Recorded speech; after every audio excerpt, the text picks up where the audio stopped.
Hello दोस्तों, good morning, नमस्कार, सलाम, सत श्री अकाल, आदाब। कैसे हैं आप लोग? उम्मीद है आप लोग अच्छे होंगे, मस्त होंगे और अपने अपने पढ़ाई में व्यस्त होंगे। जी हाँ दोस्तों, ये हमारा बाल विकास का जो है ये तीसरा लेक्चर है और 2 लेक्चर जो है वो अपलोड कर दी गई है। आप लोग प्लेलिस्ट में जाकर वहाँ देख सकते हैं। और जो है सीटेट का एग्ज़ाम जो है वो मंत्रालय ने स्पष्ट कर दिया कि अब जो है सीटेट जो एग्ज़ाम जो है साल में 2 बार होनी चाहिए। तो उस हिसाब से ऐसा संभावना लग रहा है कि सीटेट एग्ज़ाम जो है वो जुलाई में हो सकती है।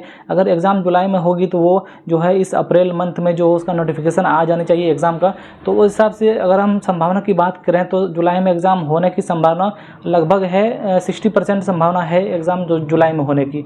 तो उस हिसाब से आप लोग अपना अपना प्रिपरेशन कीजिए, अपना इस तैयारी इस प्रकार से कीजिए कि एग्ज़ाम कभी भी हो आप अपना तैयारी पहले से फुल रख लीजिए, ताकि एग्ज़ाम में आपको किसी भी तरह का दिक्कत ना हो। एग्ज़ाम से पहले आप पूरी तरह से परिपूर्ण रहेंगे। ओके, आप अपना कंसेप्ट बिल्कुल बना के रखिएगा।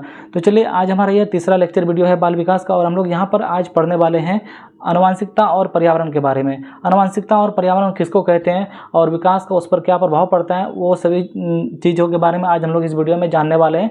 तो सबसे पहले यहाँ पर देखते हैं हम लोग आनुवंशिकता और पर्यावरण। आनुवंशिकता को इंग्लिश में क्या कहते हैं? हेरिडिटी कहते हैं। और पर्यावरण को इंग्लिश में क्या कहते हैं? एनवायरनमेंट कहते हैं। ठीक है, तो इस हिसाब से हम लोग हेरिडिटी एंड एनवायरनमेंट इसको बोल सकते हैं।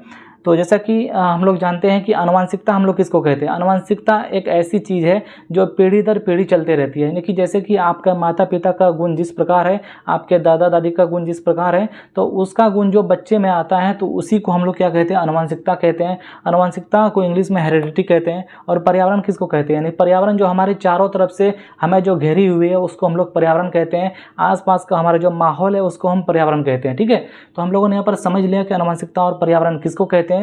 तो यहाँ पर देखेंगे कि जो हमारे आनुवंशिकता जो होती है वो क्या उसको हम चेंज कर सकते हैं, क्या पर्यावरण को हम चेंज कर सकते हैं, तो उनके बारे में हम लोग जानेंगे। तो यहाँ पर सबसे पहले देखिए हेरिडिटी, जिसको हम लोग आनुवंशिकता कहते हैं। तो आनुवंशिकता क्या होती है? आनुवंशिकता जो होती है वो स्टैटिक होती है। ठीक है, आनुवंशिकता क्या होती है? स्टैटिक होती है। स्टैटिक का मतलब होता है फिक्स, यानी कि आनुवंशिकता को हम बदल नहीं सकते हैं। ठीक है, आनुवंशिकता को क्या है? हम बदल नहीं सकते हैं। मान लीजिए कि आपके जो माता पिता हैं आप उनके जैसे हो गए, तो आप उनको बदल नहीं सकते क्योंकि वो प्रकृति की देन है। आनुवंशिकता क्या है? आनुवंशिकता जो है वो प्रकृति की देन है। आनुवंशिकता क्या है? प्रकृति की देन है, इसलिए इसको नेचर भी कहते हैं। ठीक है, आनुवंशिकता को क्या कहते हैं? नेचर भी कहते हैं।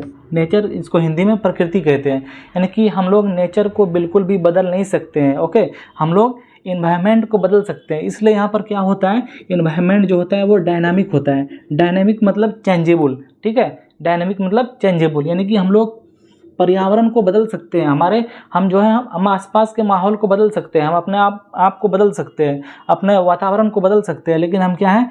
हम जो है वो आनुवंशिकता यानी कि हेरिडिटी को नहीं बदल सकते हैं। यानी कि हमारे अंदर जो मानसिक क्षमता है, हमारे अंदर जो माता पिता का गुण आए हुए हैं, दादा दादी का गुण आए हुए हैं, हम उसको बदल नहीं सकते। यानी कि हमारा जो आदत व्यवहार चाल चलन जिस तरह है उसको हम लोग बदल नहीं सकते हैं। तो कहने का मतलब यही है कि जो है आनुवंशिकता को हम लोग चेंज नहीं कर सकते हैं। इसलिए आनुवंशिकता क्या होता है? आनुवंशिकता स्टैटिक होता है, फिक्स्ड होता है।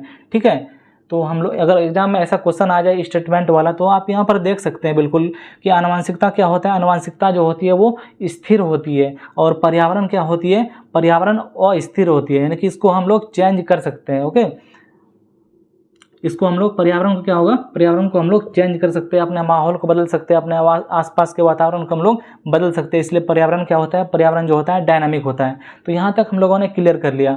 तो अब हम लोग जानेंगे कि विकास का जो है वो क्या प्रभाव पड़ता है इस पे, आनुवंशिकता और पर्यावरण पे। ठीक है, तो हम लोग जानेंगे यहाँ पर सिंपली कि विकास जो होता है वो योगात्मक नहीं गुणात्मक होते हैं। ठीक है, क्या होता है? ये जो होता है विकास नहीं, यहाँ पर क्या होगा? ये जो होता है ये योगात्मक नहीं होता है बल्कि क्या होता है? गुणात्मक होता है।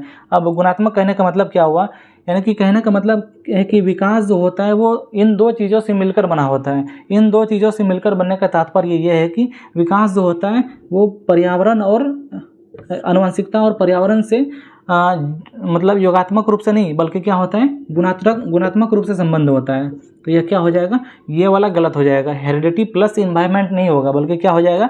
Heredity into environment. ठीक है, यानी कि ये जो है आनुवंशिकता और पर्यावरण का जो संबंध होगा वो योगात्मक नहीं होगा। योगात्मक कहने का मतलब है कि इन दोनों का योग नहीं होगा बल्कि क्या होगा? इन दोनों का गुणनफल होगा। तो इसलिए कहते हैं कि हेरिडिटी और यानी कि आनुवंशिकता और पर्यावरण का जो संबंध होगा वो योगात्मक नहीं होकर क्या होगा, वो गुणात्मक होगा। ठीक है, तो आप लोग यहाँ पर याद रखिएगा, क्योंकि एग्जाम में यहाँ से भी स्टेटमेंट वाला क्वेश्चन आ जाता है कि विकास जो होता है वो क्या होता है, यानी कि वंशानुक्रम और पर्यावरण जो होता है उनका संबंध किस प्रकार होता है, उनका संबंध क्या होता है, गुणात्मक होता है। बिल्कुल आप यहाँ पर याद रखिएगा, ऑप्शन में आपको दे देगा योगात्मक होता है, लेकिन योगात्मक नहीं होता है बल्कि क्या होता है, गुणात्मक होता है। तो इसलिए यह वाला गलत हो जाएगा। ठीक है, यह वाला हमारा सही हो जाएगा, यानी कि वंशानुक्रम और पर्यावरण का जो संबंध होता है वो गुणात्मक होता है हमेशा हमेशा।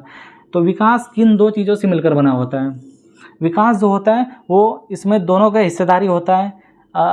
इसको हम 50-50% भी नहीं कह सकते, यानी कि बराबर भी नहीं कह सकते, यानी कि दोनों का मतलब जो होता है वो कुछ परसेंट जो हिस्सेदारी होता है वो दोनों का होता है। तो विकास जो होता है इन दो चीज़ों से मिलकर बनी होती है। और किससे मिलकर बनी होती है? आनुवंशिकता और पर्यावरण का जो गुणनफल होता है वो मिलकर हमारा क्या होता है, वो मिलकर हमारे विकास में हिस्सेदारी बनाती है।